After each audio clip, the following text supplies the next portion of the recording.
We are so used to living on Earth that we can hardly imagine ever having to leave it. What would you do if you went to sleep and woke up on another planet entirely? Welcome back to another episode of In My Head, the channel that gets you thinking about the most fascinating topics. We do things differently here at In My Head, providing captivating content structured around addressing thought-provoking questions. Make sure to subscribe to the channel so you never miss out on any of our mind-blowing uploads. Randomly waking up on another planet might seem like something out of a sci-fi novel, but hypothetically speaking, if it happened, what would be the correct steps to take in such a situation? First, let's establish the setting a little bit. The fact that you're alive to notice that you're on a strange planet is proof that you can breathe there. So we're going to assume you've woken up on a planet that supports life. This is both good news and horrible news for you. It is good news because you now have a chance of survival, and it's bad news because you're not alone. That's right, you're not alone.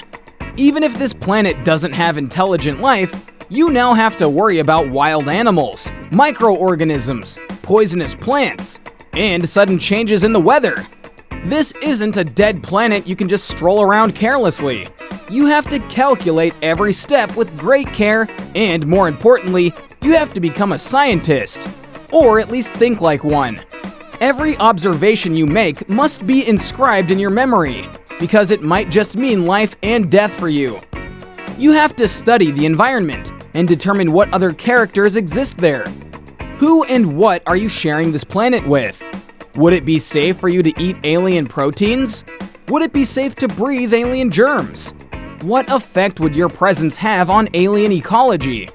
Well, those thoughts are for later. The first thing you need to do is search for water. But as you are searching, you should also be looking for food sources and any shelter available. Looking for one thing does not mean that you cannot look for other things at the same time. Though you have to remember to be extremely careful and calculated. This is a strange planet.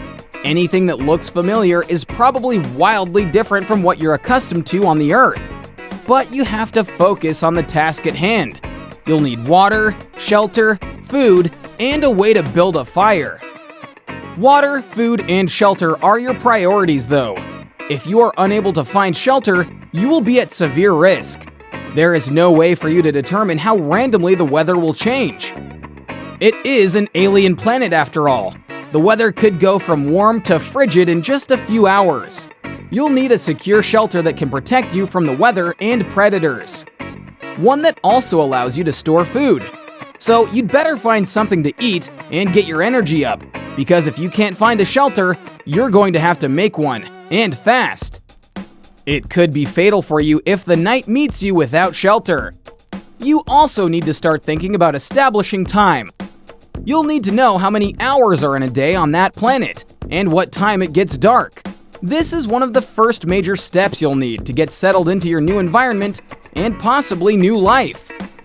Once you've found food, water, and shelter, and have successfully spent a night on this strange planet, you'll need to move on to the next step, which is figuring out what the hell is going on. This will mean exploration, mapping, experiments, and possibly alien confrontations. Exploring an alien planet might seem frightening, but think about the alternative. How long can you stay holed up in your shabbily built shelter? How long until something or someone comes along and finds you there? Plus, the chances that you're alone on this planet are lower than you might assume. If you ended up there, how do you know there aren't thousands or millions of others like you scattered across the planet? You don't even know how you got there in the first place. This is one of those videos where we end with a heap of uncertainty and a ton of hope. There is no way to predict how this plays out. What you can do is take control of the things you can control, and maximize your influence so that you're at least a bit prepared for the unexpected. And that brings us to the end of today's video, all about what would happen if you woke up on an alien planet. What part of this episode interested you the most? Get involved and let us know in the comments section down below. If you enjoyed today's episode and found it interesting, make sure to leave us a thumbs up. And don't forget to subscribe to In My Head to be kept up to date with the most exciting content as soon as it's uploaded. Thanks for watching, see you again soon in another video.